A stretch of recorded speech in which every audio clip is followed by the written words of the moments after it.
Bloomberg Audio Studios. Podcasts, radio, news. You're listening to Bloomberg Businessweek with Massar and Tim Stenovec on Bloomberg Radio.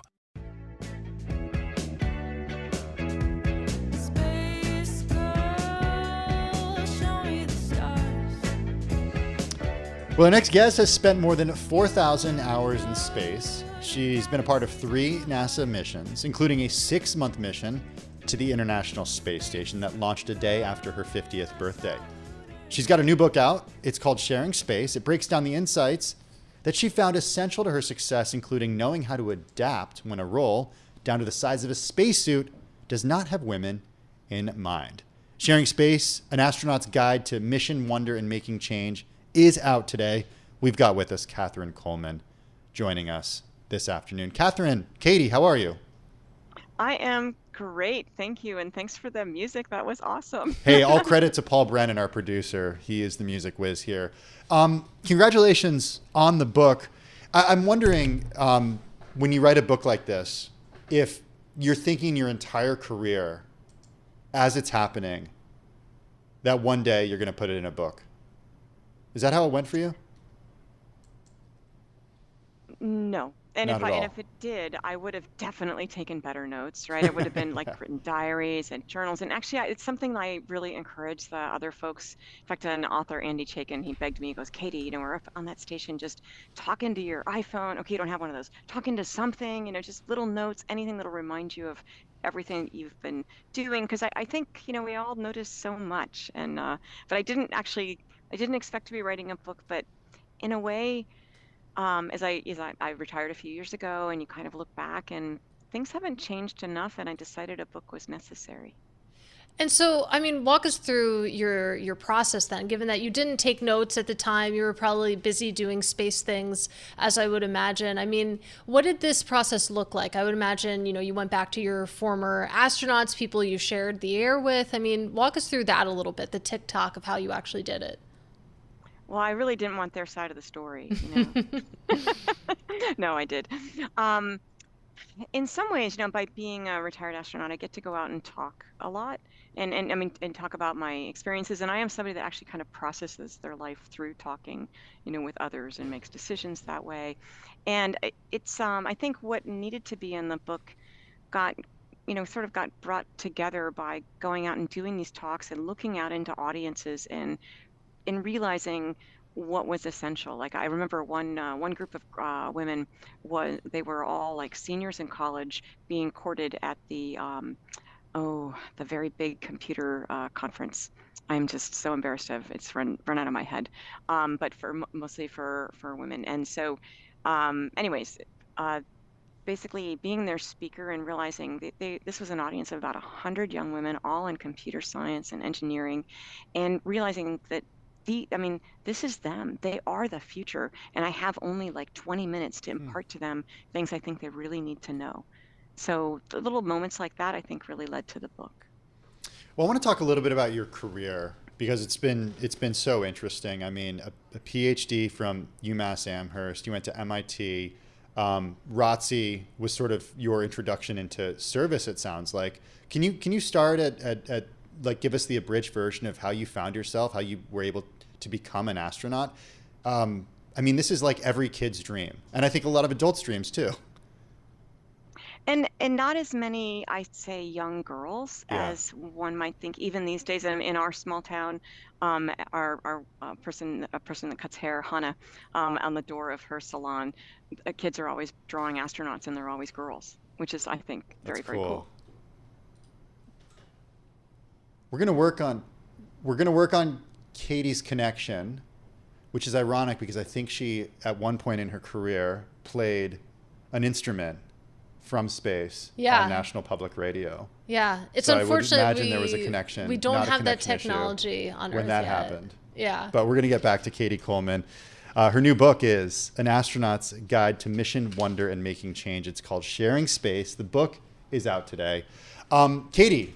Yeah. Did you want to be an astronaut when you were growing up? No, never. I fear the ocean. I fear big wide spaces, and that includes space. But I do have a bunch of questions about just being an astronaut. We hear so much about, I feel like, the training And it's just one of those things that I would love more insight in. How do you physically prepare to be in space? And then once you're in space, I don't know about you, Tim, I think you were kind of self-referencing that you're one of those adults that would like to be an astronaut. Oh, yeah. Once you're actually, I think space is so cool. Well, once you're actually in space, I mean, I feel like I watch those videos on YouTube all the time. Of what? Of what it's just like in the actual ship. Yeah. I mean, I think what's so amazing about where we are when it comes to space exploration is the NASA that Cady Coleman was a part of is so different than the NASA that exists today, and the rise of private enterprise that has emerged over the last, 20 years or so, that has replaced big parts of what NASA does. Look, NASA always relied on private companies to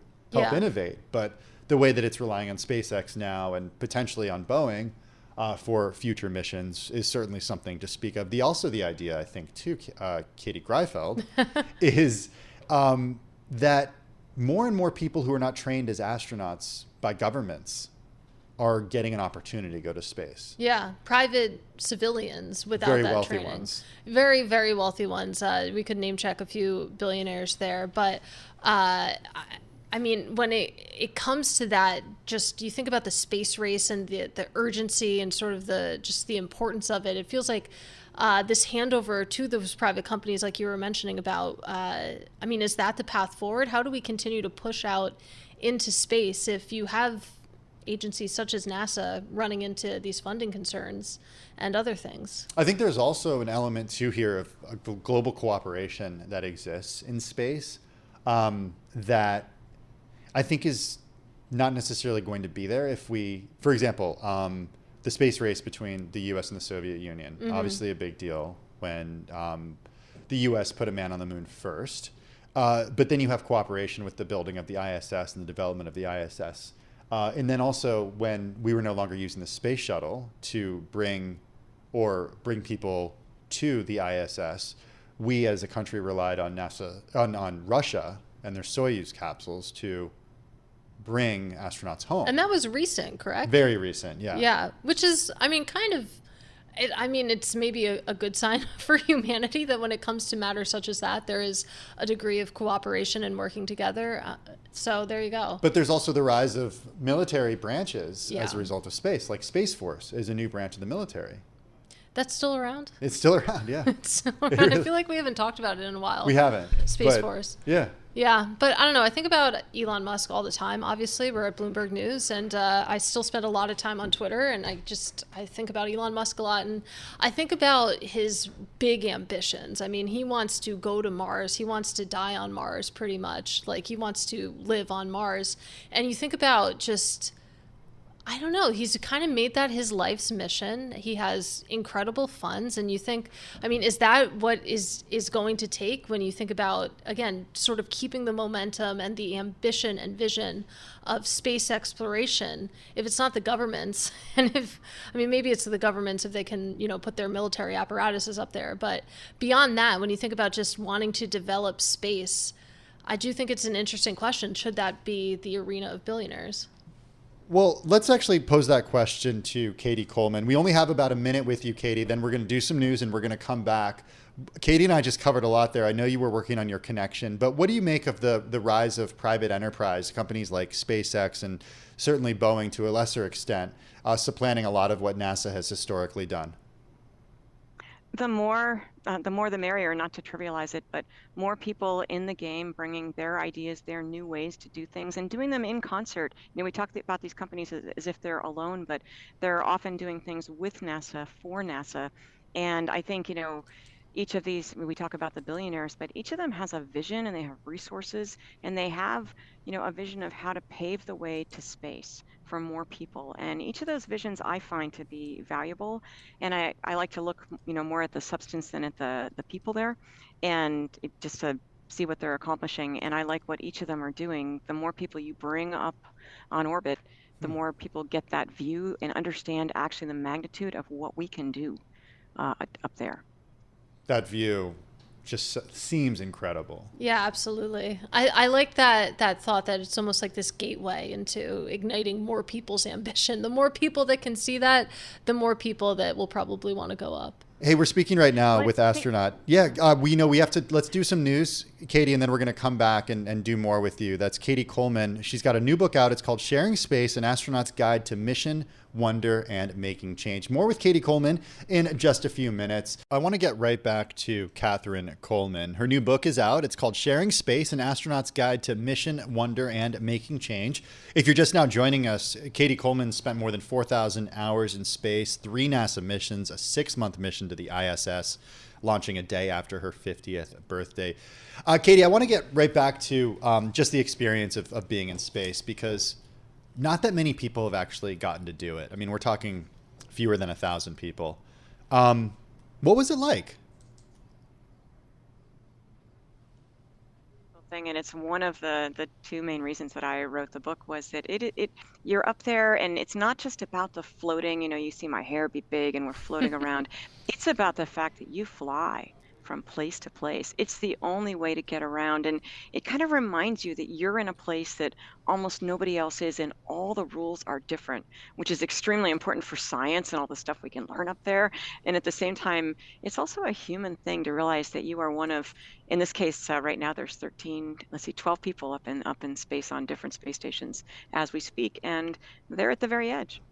I literally cannot imagine it, and I always wonder how people prepare themselves for things. How do you even prepare for an experience that you've never had before? I mean, what is the physical reality of training look like to get ready to be in space? I think there's all that practicing. It's the reality of needing to be as safe as you can be. Spaceflight will never be safe, but we need to be as safe as we can, and that means you, as a crew member, being able to do your part. If this happens, we need to do this. If there's a fire alarm, you need to, don your mask and get to the main computer and and take the certain steps. And so we practice those things, we drill them, and we're also, of course, graded and watched and observed. And that adds that extra tension that helps you make the mistakes that you might make on the real day, when that stress comes from seeing actual smoke or realizing you might need to leave the space station really quickly. So we do practice all those things. We've got great, smart instructors, but then it is really just amazing to then be up there and be able to operate. And I think also to be able to be sort of mentally present as a human. That's another big important part to think about before you go. Yeah, and again, so many things that I can't imagine about what you just said. Seeing smoke in space and being able to control oneself is pretty remarkable. And I'm curious what it's like coming back, because you see clips on YouTube sometimes of astronauts coming back from space and they forget that they're in zero. There's gravity on Earth, and they drop whatever they're holding because they expect it to just float by them. I mean, have you had any experiences like that? What does the return trip actually look like? Well, I would say the words sad, wild, and then just nice to be home. I really didn't want to leave. It takes a couple months to get good at the work up there, about not just understanding how to keep everything in its place and do all the experiments and get more done. It really has about a month-long learning curve. So you just want to stay and get more done. And I felt like my family would be there when I got home, and so I wanted to stay. So I was a little sad. It is, as Scott Kelly, I was on a crew with Scott, Yeah. and he talked to us before we came home and talked to us about what landing was like. He said it's the best e-ticket ride you will ever go on. Where, you're coming down, and spacecraft are built this way, where we have an ablative shield under the spacecraft. That means it's supposed to actually burn up, and pieces of burning spacecraft are supposed to go by the windows. Wow. And so knowing that is very comforting. Actually having it narrated and understanding what's happening. And he's like, and then parachute opening. And he looks at me and goes, Coleman, set a timer, parachute opening, because you need to make sure that you are not talking because it is so abrupt. And then that capsule is spinning and swinging, and it is really wild. And then it settles down, and then you're just watching the sort of the feet clock down, and you're realizing you're just going to hit the ground with a really big solid thunk, and you just hope you're not going to get dragged around by that parachute. Hey, Cady, I'm wondering if you can talk to us a little bit about the way that borders kind of melt in space.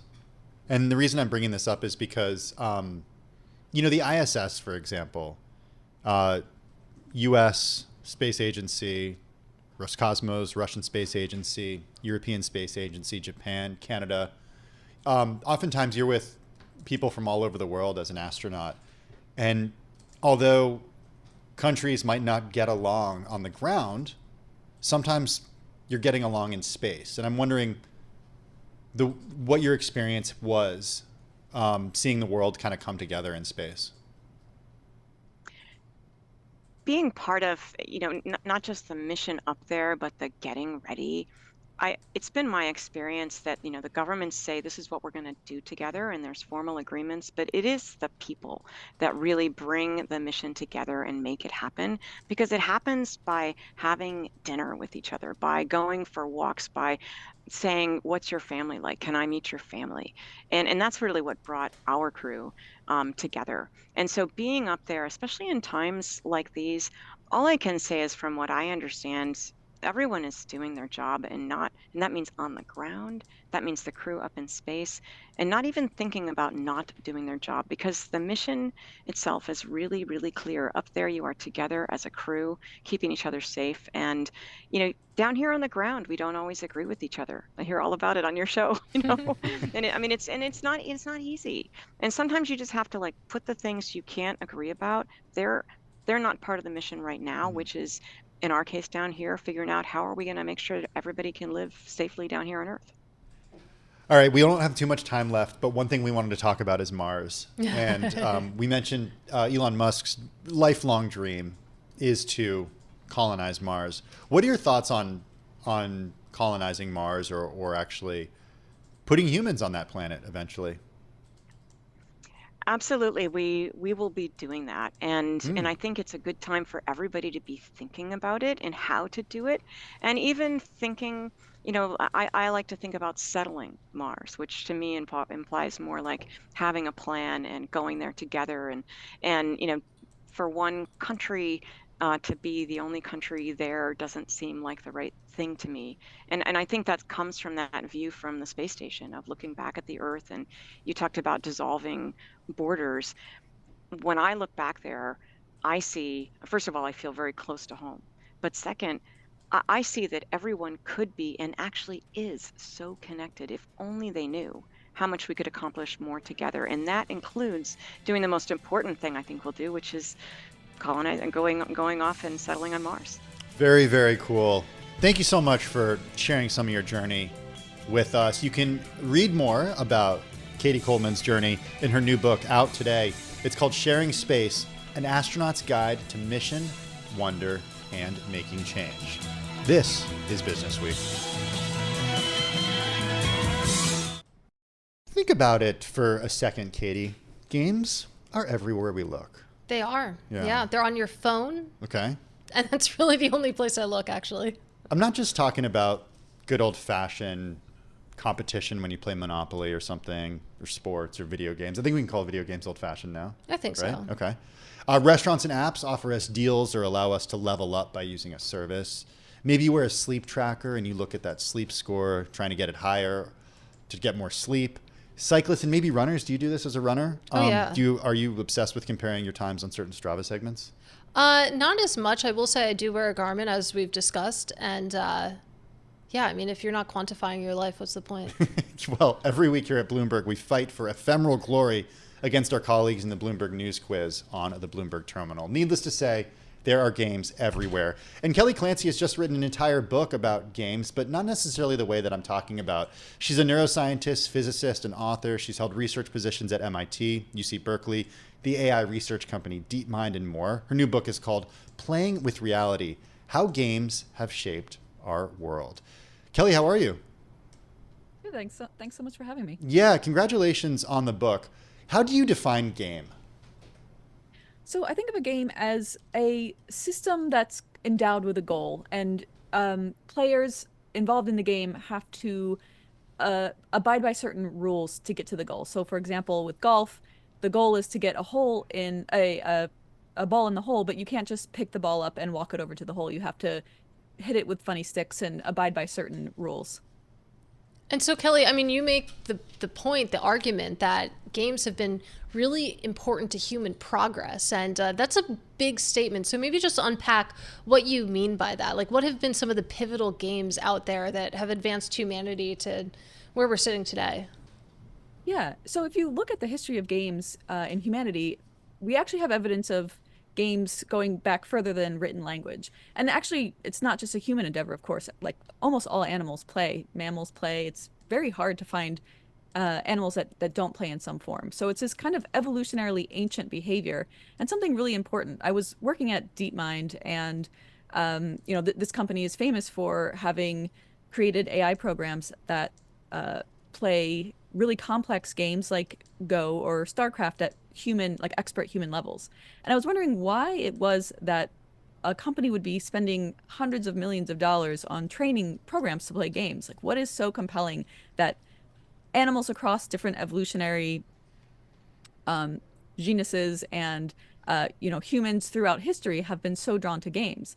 And you can think of games as basically something that the brain created to fascinate itself. It's a kind of self-stimulation for the brain. And so, we can ask the question, what can we learn about people by studying something that fascinates them?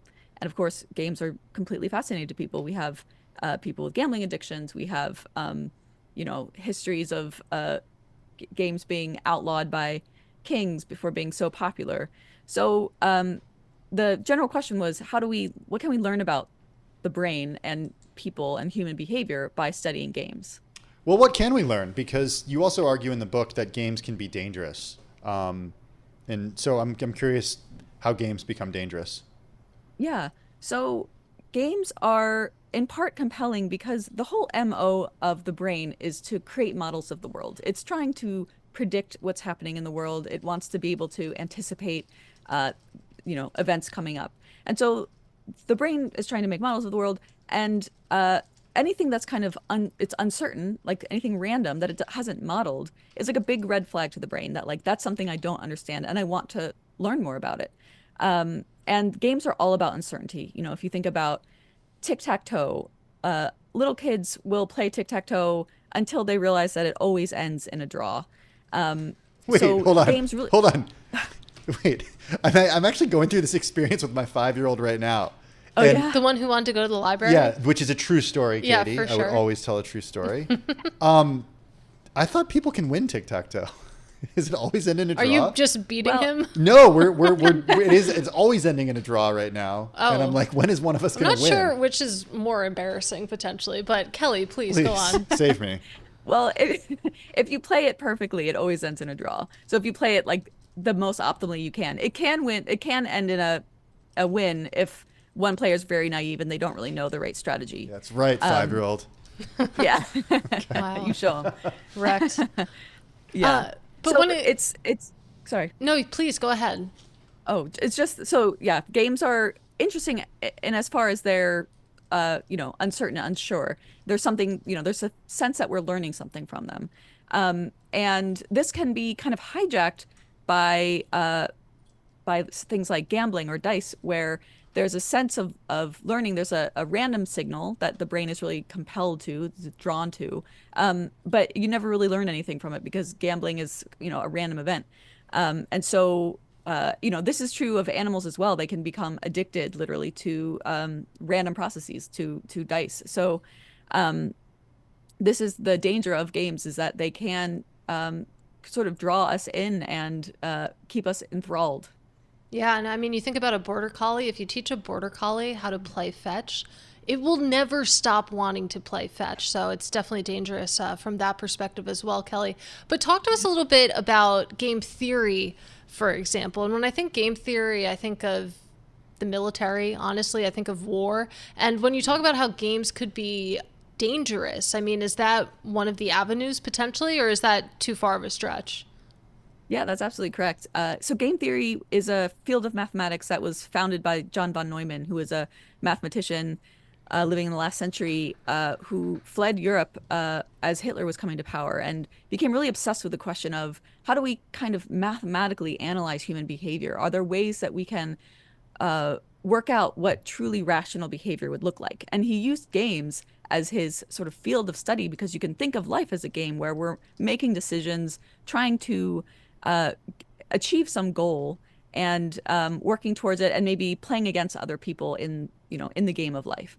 So game theory is a beautiful realm of mathematics that has become the foundation for a lot of modern economics, and also has become foundational for a lot of sort of military policies.